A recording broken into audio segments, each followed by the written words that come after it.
అందరికీ ఫ్రెండ్స్ అందరూ ఎలా ఉన్నారు, బాగున్నారా? ఈరోజు అయితే మార్నింగ్ బ్రేక్ఫాస్ట్ కోసం అని చెప్పేసి నేనైతే పులిహోర చేస్తున్నానండి. సో ఎప్పట్లానే మేము చేసుకునే విధానం అయితే చూపిస్తున్నాను. దానికోసం అన్నీ రెడీగా అయితే పెట్టుకున్నానండి ఒకసారి. సో దానికోసం నేను అన్నీ రెడీగా అయితే పెట్టుకున్నాను అనమాట. చూసారు కదా, ముందుగా రైస్ అయితే చక్కగా వేడి రైస్ అనమాట. ఇట్లా కొంచెం ఆరితే బాగుంటుంది కదా, అందుకని చెప్పేసి. అలాగే లెమన్ జ్యూస్, అలాగే ఉడికించి పెట్టుకున్నానండి పల్లీలు, అలాగే కొత్తిమీర, ఉల్లిపాయ, పచ్చిమిర్చి. ముందుగా అయితే ఉల్లిపాయ పచ్చిమిర్చి వేసేసుకుంటున్నాను. ఆవాలు,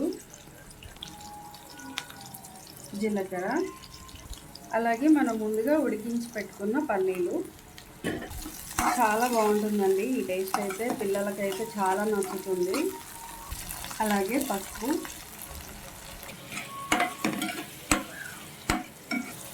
చక్కగా ఇదంతా వేయించుకుందామండి. అలాగే ఇప్పుడు నేను రైస్లో అయితే నిమ్మరసం అయితే కలిపేసుకుంటున్నానండి. అలాగే రుచికి సరిపడా సాల్ట్, అలాగే కొత్తిమీర ఇలా వేసి మొత్తం కలిపేసుకుంటే ఈ ఫ్లేవర్ అయితే చాలా బాగుంటుందండి. అలాగే పోపు కూడా అయితే వేసేసుకుందామండి. రెడీ అయిపోయింది కదా.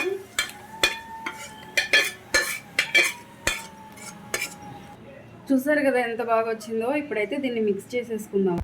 చూసారు కదండి, సూపర్ అంటే సూపర్గా వచ్చింది, మామూలుగా లేదు. స్మెల్ అయితే అదిరిపోయింది అనమాట. చాలా బాగుంటుందండి ఇలా చేసుకుంటే. సో ఎంతేనండి, మీకు నచ్చితే లైక్ చేయండి, షేర్ చేయండి, సబ్స్క్రైబ్ చేయండి ఫ్రెండ్స్. అందరికీ బాయ్ అండి.